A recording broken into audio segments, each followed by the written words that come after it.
I can still taste the rust in the air from that first day they brought me to the forge complex, though whether the metallic tang comes from the recycled atmosphere or my own blood, I cannot say any more. The red dust of this world has worked its way into every pore, every breath, every prayer I have whispered to the machine god in the decades since.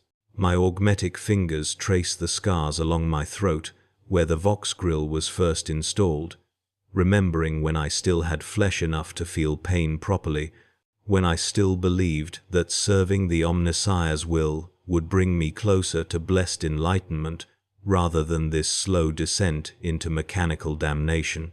They had taken me from the underhive on Nexus Prime when I was barely 14 standard years old, plucked from the manufactorum floor where I had been assembling las rifle power cells since I could hold a plasma cutter without burning myself.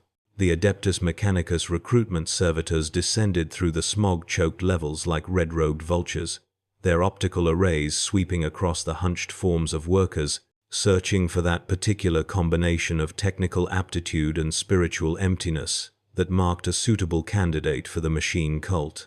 I remember the acrid smell of burning circuitry and the constant thrumming of the assembly lines. How the fluorescent lumens cast everything in sickly yellow light that made our skin look corpse pale. When the servo skull hovered before my workstation and projected the crimson cogwheel symbol of the Mechanicus onto my forehead, I felt something like relief. Anything had to be better than spending the rest of my life bent over those same assembly tables, breathing recycled air thick with industrial pollutants, watching my fellow workers succumb one by one to lung rot and repetitive motion injuries. How wrong I was. How beautifully, catastrophically wrong. The transport ship that carried us to Mars reeked of sacred oils and incense, the air thick enough to choke on as dozens of new recruits huddled in the cargo holds like livestock being shipped to slaughter. We were not permitted to speak during the journey, our voices deemed too crude and flesh-tainted to pollute the vessel's machine spirits with our babbling. Instead, we listened to the endless litanies broadcast through crackling Vox speakers, the same devotional chants repeated hour after hour until the words lost all meaning and became mere sound, a rhythmic drone that matched the ship's engine vibrations.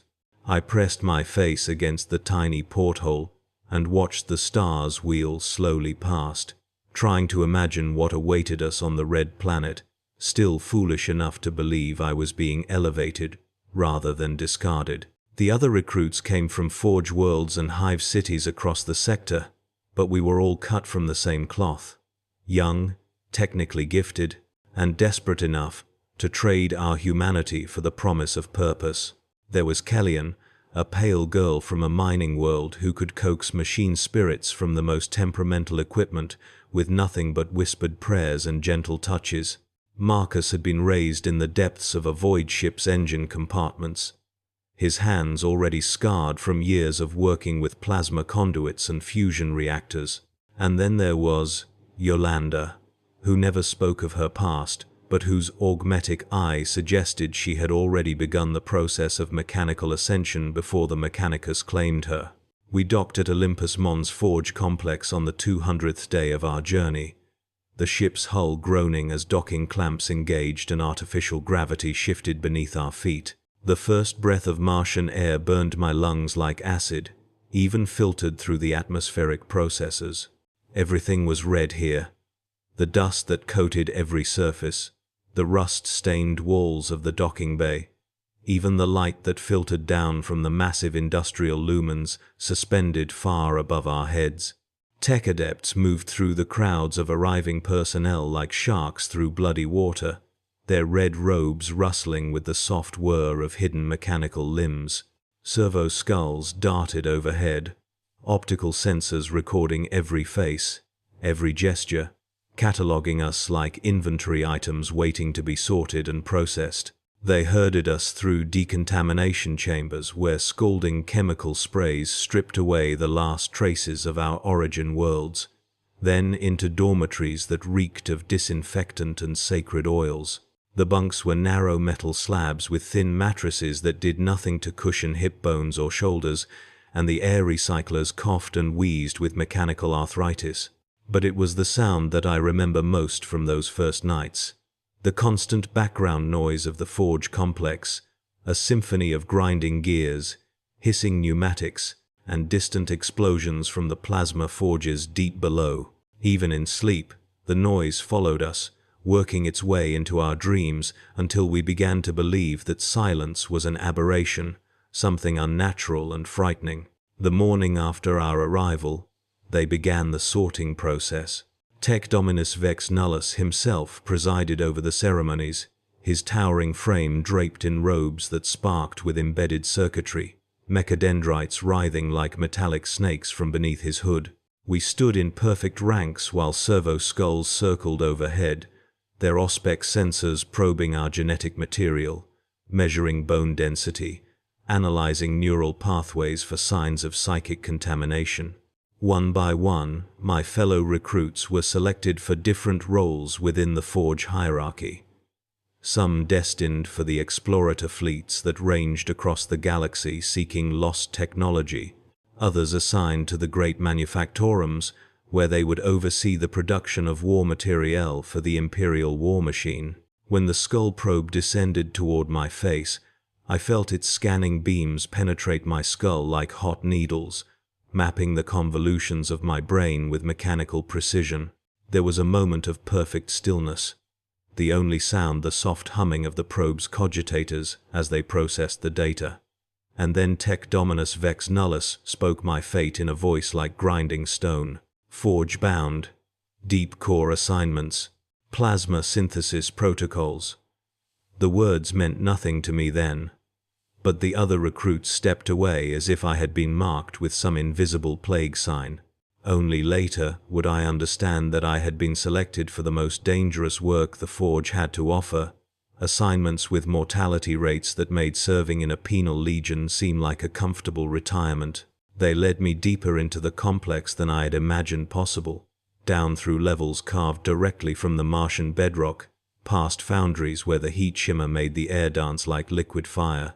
The walls here were blackened with soot and age, decorated with prayer scrolls and purity seals that fluttered in the superheated air currents rising from the plasma forges below. Menial workers scurried through the corridors like roaches, their augmented limbs clicking against stone floors worn smooth by centuries of foot traffic. Most had already undergone extensive mechanical replacement, arms terminated in specialized tools, eyes replaced with optical augmentics that glowed like embers in the perpetual twilight of the deep forge levels. My new quarters were a cell barely large enough to contain a sleeping alcove and a small shrine to the machine god, the walls lined with copper conduits that carried power to the forge systems far below. The only decoration was a brass plate bearing the sacred equations of plasma synthesis, mathematical formulae that were said to contain fragments of the Omnissiah's divine knowledge. I traced the symbols with my fingertips that first night, trying to find some comfort in their geometric precision, but they felt cold and alien against my flesh, like the fossilized thoughts of something that had never been human. The work began immediately. Before dawn each morning, the vox grills would crackle to life with the forge hymnal, a mechanical chorus that served as both alarm clock and devotional exercise. We would dress in the heavy protective robes required for plasma work, the fabric treated with blessed oils that were supposed to protect us from radiation exposure but mostly just made everything reek of sanctified lubricant. Then came the long descent to the plasma synthesis chambers, down through maintenance shafts and service corridors that grew hotter with each level until the air itself seemed to burn our lungs with every breath. The plasma forges were cathedrals of destruction and creation, vast chambers where streams of superheated matter danced within magnetic containment fields like caged stars. The work was precise and utterly unforgiving, adjusting flow rates by fractions of a percent, monitoring temperature variations that could vaporize a human body in microseconds, maintaining the delicate balance between matter and energy that allowed the forges to function.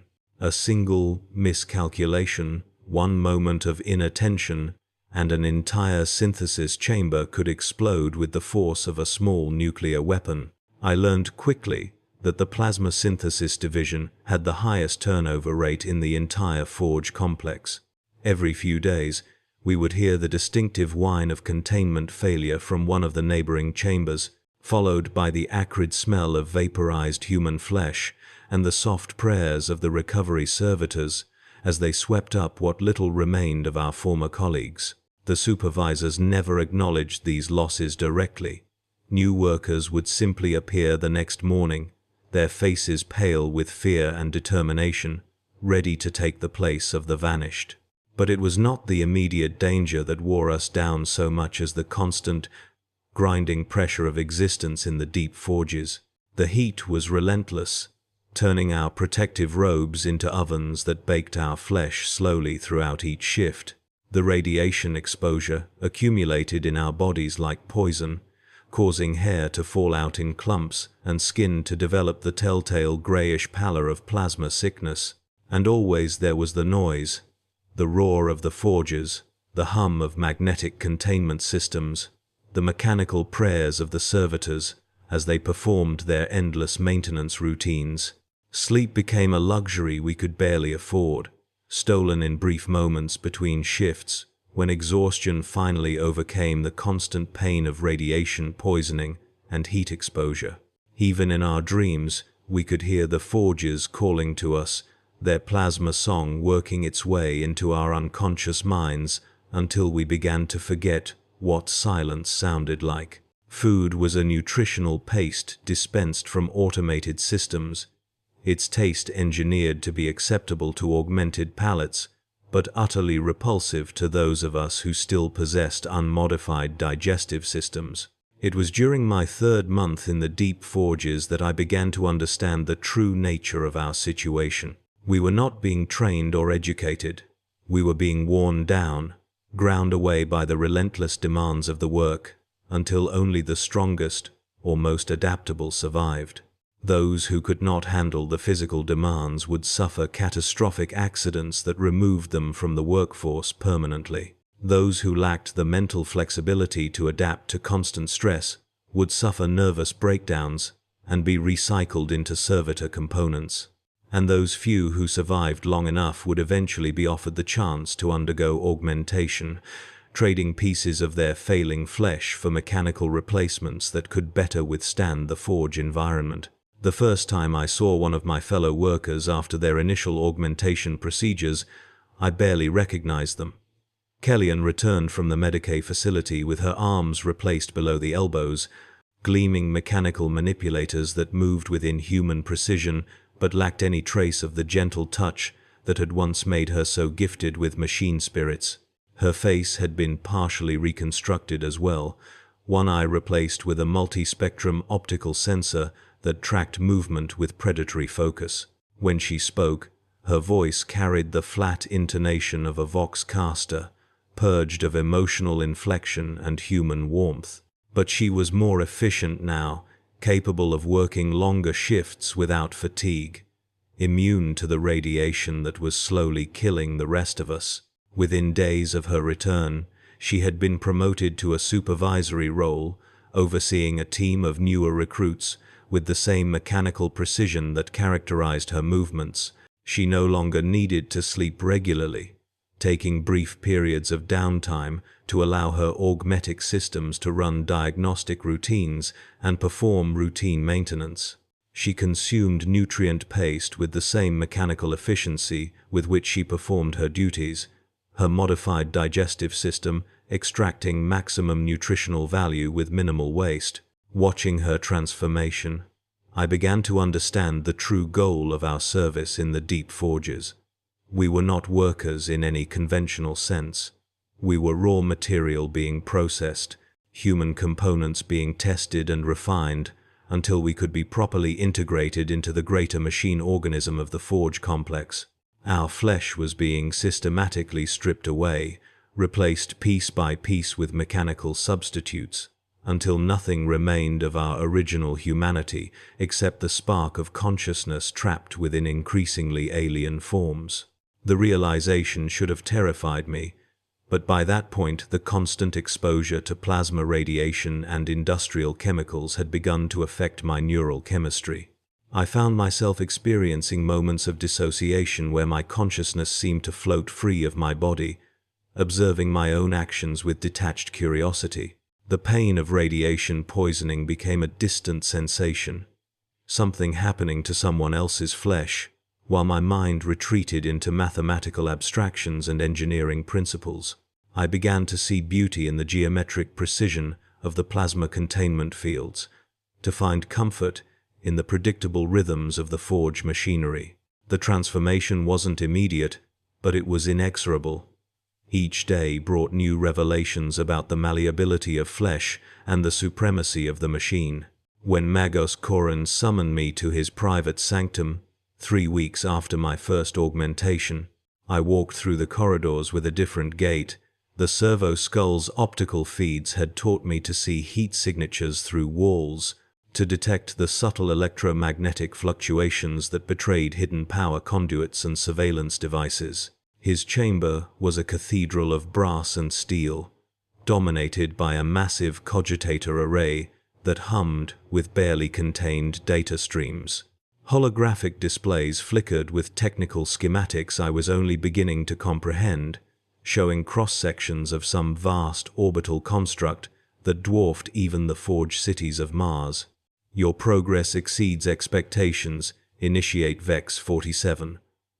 Koran's voice emerged from multiple vox grills simultaneously, creating an unsettling harmonic resonance. The flesh weakness that once limited your potential is being systematically purged, but raw capability without direction is merely chaos. You must understand our true purpose here.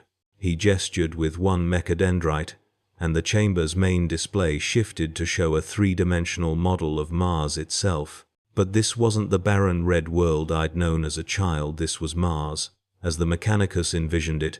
Every mountain carved into geometric perfection, every canyon filled with processing facilities, the very atmosphere replaced with a carefully maintained mixture of noble gases optimized for machine function. The flesh is weak, but the machine is eternal, Koran intoned, beginning the litany of the Omnissiah.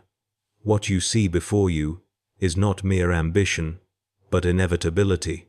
Mars will be remade, and through Mars, the entire Imperium will witness the glory of the machine god. I found myself nodding, though part of my mind, the part that still remembered running through dust storms as a child, recoiled from the vision. What of the people, Magos, the civilians in the lower hives? A sound emerged from Koran's vox grills that might have been laughter, though it resembled nothing so much as the grinding of poorly maintained gears.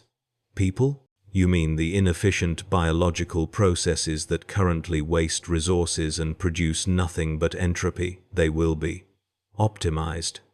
Some will receive the blessing of augmentation, becoming useful. Others will serve as raw materials for more worthy purposes. The casual dismissal of millions of lives should have horrified me, but I felt only a cold analytical interest.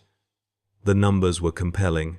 Human inefficiency was indeed wasteful. My new sensory inputs provided constant data streams about energy consumption, resource allocation, optimal productivity matrices. From a purely mathematical standpoint, Koran's vision made perfect sense. Over the following months, my transformation accelerated. The servo skull attachment proved to be merely the beginning. Koran personally oversaw each new augmentation, explaining the theological significance as Tech Adepts installed magnetic clamps where fingertips had been, replaced my lungs with more efficient rebreather units, and grafted data ports directly into my spine. The most significant change came when they replaced my eyes entirely. The procedure took 18 hours, performed while I remained conscious to ensure proper neural integration. I watched through the servo skull's feeds as they extracted my original organs, those soft, vulnerable spheres that had served me adequately but possessed such limited scope. In their place went military-grade optical mechadendrites, capable of seeing across 17 different electromagnetic spectra simultaneously. The first time I activated the full range of my new vision, the world exploded into previously unimaginable complexity. I could see the thermal signatures of every person within 100 meters, track the flow of electricity through power cables buried beneath floor plates, observe the subtle variations in atmospheric pressure that indicated the location of hidden chambers. The experience was so overwhelming that I collapsed, my brain struggling to process the sheer volume of sensory data.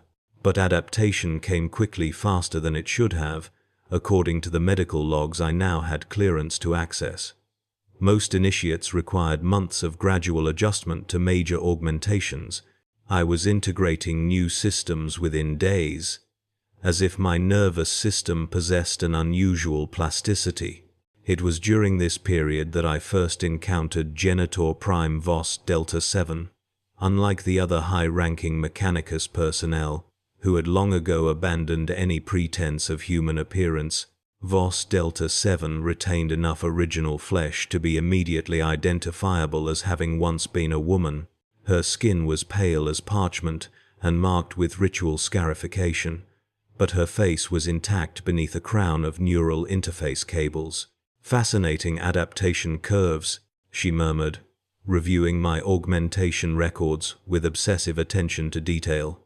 "Your integration rate exceeds baseline parameters by a factor of 3.2. Most irregular." She subjected me to a battery of tests over the course of several days: cognitive assessments, motor function evaluations, stress response measurements. Throughout it all, I felt her studying me with an intensity that went beyond professional interest. "Tell me, initiate Vex 47, she said on the third day. "What do you remember of your life before entering our service?" The question caught me off guard. Since beginning the augmentation process, my memories of childhood had grown increasingly hazy, like trying to recall a dream hours after waking. I remember poverty, hunger, the constant struggle for survival in the lower hives. And your parents? Siblings? I tried to focus, but encountered only vague impressions. There was a woman. She might have been my mother, and others, but their faces are unclear. Vos Delta 7 made notes on a data slate with mechanical precision. Memory revision is a common side effect of neural augmentation. The brain prioritizes recent, more relevant data over outdated biological imperatives. Nothing to concern yourself with. But something in her tone suggested this explanation wasn't entirely truthful. When she dismissed me, I retreated to my assigned quarters, a Spartan chamber deep within the Forge complex's residential sector. The space was barely large enough for a sleeping alcove and a small shrine to the Omnissiah, but it was luxury compared to my previous accommodations. As I ran routine diagnostics on my new optical systems, I couldn't shake the feeling that crucial pieces of my past were being deliberately obscured. The memory gaps weren't random, they specifically involved emotional connections, personal relationships, anything that might have grounded me in purely human concerns. My contemplation was interrupted by a soft chime from my chamber's communication panel. The voice that emerged was unfamiliar, younger than most of the senior tech adepts, with less extensive vocal modification. "Initiate Vex 47. Please report to workshop designation Gamma 7 for specialized training assignment." The workshop was located in one of the Forge complex's more remote sections, accessible only through a maze of service corridors that seemed designed to discourage casual visitors. I found it occupied by perhaps a dozen other initiates, all in various stages of augmentation. Some still retained recognizably human proportions, while others had progressed much further along the path of mechanical ascension. Overseeing them was a figure I'd never encountered before, a Tech Adept whose modifications were extensive but somehow more elegant than the crude functionality I'd observed in others. His augmentations seemed to flow naturally from his remaining biological elements, creating a harmonious fusion rather than a jarring juxtaposition of flesh and metal. "I am Artisan Kef Zara 9, he announced, his voice carrying subtle harmonic resonances that marked him as a specialist in acoustic engineering. You have been selected for advanced tactical training based on your exceptional adaptation parameters. What I will teach you extends far beyond standard Tech Adept protocols. Over the following weeks, Kef Zara 9's lessons proved to be unlike anything I'd experienced since entering Mechanicus service. While other instructors focused exclusively on technical proficiency and religious doctrine, he encouraged us to think strategically, to consider the broader implications of our actions. The Omnissiah has blessed us with the ability to see beyond the limitations of flesh, he explained during one session, but this gift comes with responsibility. We must be more than mere tools in the hands of others. We must become architects of humanity's future. He taught us to hack into secure data networks, to manipulate orbital surveillance systems, to identify and exploit weaknesses in enemy fortifications. More importantly, he taught us to think independently, to question orders that seemed tactically unsound, to develop our own strategic perspectives. It was during these sessions that I first began to suspect the true nature of my recruitment. The other initiates in Kef Zara 9's group possessed similar backgrounds, all former residents of the lower hives, all discovered during routine population screenings, all displaying unusual aptitude for technological integration. We weren't randomly selected, were we? I asked, during one private consultation. My new optical systems allowed me to observe micro-expressions that revealed Kef Zara 9's internal conflict. Selection is rarely random in the service of the Omnissiah, he replied carefully. But you are correct that specific criteria were employed in your case. Your genetic markers indicated potential for accelerated augmentation acceptance. More than that, I cannot say. But his reluctance only confirmed my growing suspicions. Someone likely Genitor Prime Vos Delta 7 had been conducting long-term experiments, selectively breeding humans for optimal compatibility with Mechanicus technology. We weren't just recruits. We were test subjects, products of a eugenic program designed to create the perfect fusion of flesh and machine. The realization should have filled me with rage, but I found my emotional responses increasingly muted. The augmentations weren't just replacing my organs, they were fundamentally altering my neurochemistry, suppressing purely human reactions in favor of cold analytical thinking. As my training with Kef Zara 9 progressed, I began to uncover evidence of broader conspiracies within the Mechanicus hierarchy. Not all of the senior tech adepts shared Magos Korin's vision of total planetary transformation. Some advocated for more gradual change, for preserving elements of human culture and biology. Others pushed for even more radical measures, including the complete abandonment of organic life in favor of pure mechanical existence. The political tensions came to a head when news arrived of disturbances in the outer system. A coalition of mining stations had declared independence from imperial rule, claiming that the Mechanicus's increasingly harsh labor quotas constituted a violation of ancient treaties. Korin's response was swift and brutal. Within hours, a strike force of combat servitors had been dispatched to the rebellious stations with orders to restore compliance through any means necessary. But Kef Zara 9 had different ideas. "This is our moment," he confided to our training group during an emergency session. "Korin's extremism threatens to destabilize the entire sector. If we act now, we can prevent a catastrophe that would set back the Omnissiah's true work by decades." The plan he outlined was audacious beyond anything I'd imagined: a surgical strike against the Forge Complex's primary communication array, designed to disrupt Korin's command structure long enough for more moderate voices to assert control. It would require infiltrating the most heavily defended section of the facility, bypassing security systems that even experienced tech adepts found challenging.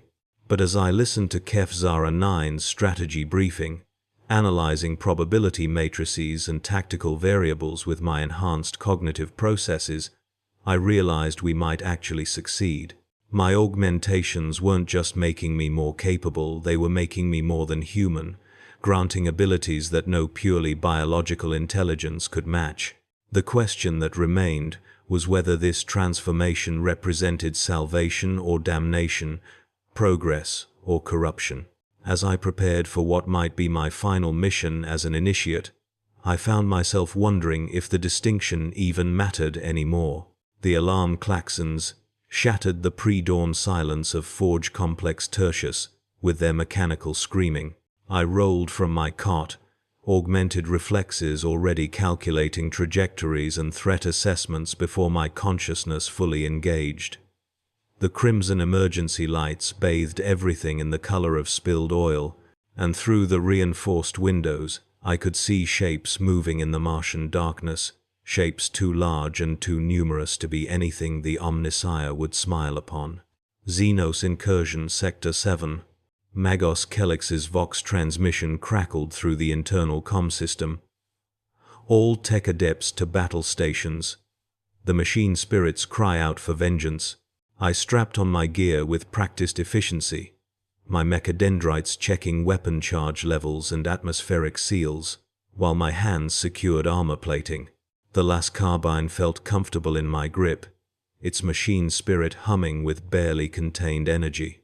3 years of brutal training on this red hell had prepared me for this moment, though I wondered if any amount of preparation could suffice for what awaited beyond those walls. The corridors filled with red-robed figures, moving with mechanical precision. My fellow adepts, those who had survived the trials, formed up in practiced formations. I caught sight of Adept Vex 219, whose nervous tics had been replaced by servo-controlled steadiness, and Adept Calix 88, whose biological eyes had been removed entirely after our last mission went wrong. We were barely recognizable as the frightened initiates who had arrived on this world. Adept Pharaoh 117. Magos Kelix's voice buzzed through my Vox bead as we reached the outer defensive positions. Your predictive algorithms showed the highest accuracy ratings in recent tactical assessments. You will coordinate fire control solutions for Defense Battery Omicron. The battery was a massive quad-Lascanon array mounted on the complex's northwestern rampart. As I connected my neural interfaces to the targeting cogitator, data flooded my enhanced consciousness wind patterns, atmospheric density, gravitational variations, target movement algorithms. The Xenos had already breached the outer perimeter. Through the battery's enhanced Auspex array, I could see them clearly for the first time. They weren't the green-skinned orcs we'd trained to expect, nor the sleek elder raiders from the tactical simulations. These creatures defied easy classification, writhing masses of flesh and chitin that seemed to reshape themselves as they moved, adapting to the Martian environment in real time. Genestealers, my enhanced memory banks supplied, though these specimens showed modifications I'd never encountered in the data archives. By the Omnissiah's gears, whispered Adept Calix 88 from the adjacent firing position. What are those things? Evolution, I replied, my fingers dancing across the targeting array's control interface. And we're about to teach them about the superiority of blessed machinery. The first wave hit our outer defenses like a tide of living nightmares. My targeting algorithms tracked 17 distinct organisms, cataloging their movement patterns and defensive capabilities in milliseconds. The Lascanons spoke with thunderous voices, carving burning furrows through the Xenos' ranks, but for every creature that fell, 2 more seemed to emerge from the Martian dust storms. They're adapting to our firing patterns, I reported to Magos Kelix, watching as the creatures began to move in increasingly erratic formations. Switching to randomized targeting protocols. Acknowledged. Continue firing until ammunition is depleted or the enemy is purged. The battle raged for 6 hours.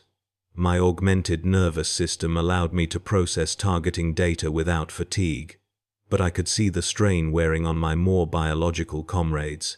Adept Vex 219 collapsed at his post, his partially converted respiratory system failing under the stress of extended combat.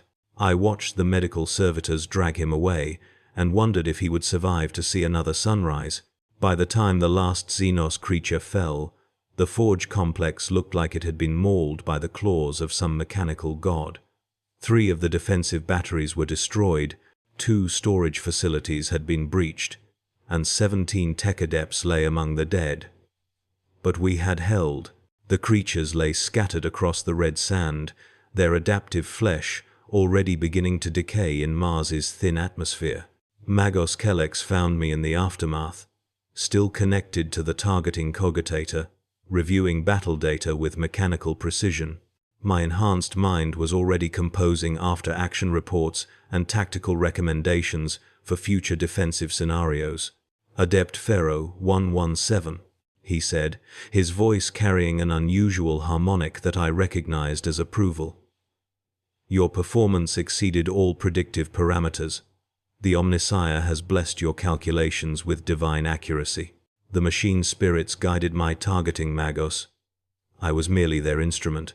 He tilted his hooded head, mechanical eyes whirring as they focused on me.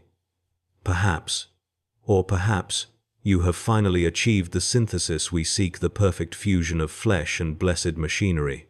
Tell me, what do you feel when you look upon the battlefield? I considered the question carefully, running diagnostic routines on my emotional processing centers. What did I feel? The question seemed almost obsolete. I feel efficient, Magos. The threat has been neutralized with minimal resource expenditure. The complex endures. And the dead? Your fallen brothers. Their sacrifice serves the greater equation. Their knowledge will be preserved in the databanks. Their flesh was weak, but their devotion to the Omnissiah was pure. Magos Kellex made a sound that might have been laughter, though it emerged as a binary cant that my translation protocols struggled to decipher. 3 years ago, you would have grieved for them. You would have questioned the cost of our victory. Now, you calculate it as simply another variable in the eternal equation of survival. He was right, I realized. The young man who had arrived on this world full of doubt and fear and clinging to human sentiment no longer existed. In his place stood something else, something that thought in algorithms and spoke in the pure language of blessed mathematics. I should have been horrified by this transformation, but horror was an inefficient emotion that served no useful purpose in my calculations. The Adeptus Mechanicus has many branches, Magos Kellex continued, his mechanical voice taking on an almost ceremonial cadence. Some pursue the sacred knowledge of plasma reactors and void shields. Others delve into the mysteries of machine spirits and blessed algorithms. But you, Adept Pharaoh 117, have achieved something rarer, the perfect synthesis of biological intuition and mechanical precision. Your probabilities proved accurate not because your calculations were flawless, but because you had transcended the limitations that plague purely organic or purely mechanical intelligence. I processed this information, cross-referencing it with my understanding of Mechanicus doctrine and hierarchy. What are you saying, Magos? I am saying that your training is complete. You will be transferred to Forge World Metallica, where your talents will be put to more significant use. The Fabricator General has requested your expertise for a classified project involving predictive combat algorithms for the Titan Legions. The Titan Legions. War machines the size of buildings, each one a walking cathedral of destruction blessed by the Omnissiah himself. To work on their targeting systems, to commune with machine spirits of such power and complexity, it was an honor beyond my previous calculations. When do I depart? I asked. Tomorrow. A transport will arrive at dawn.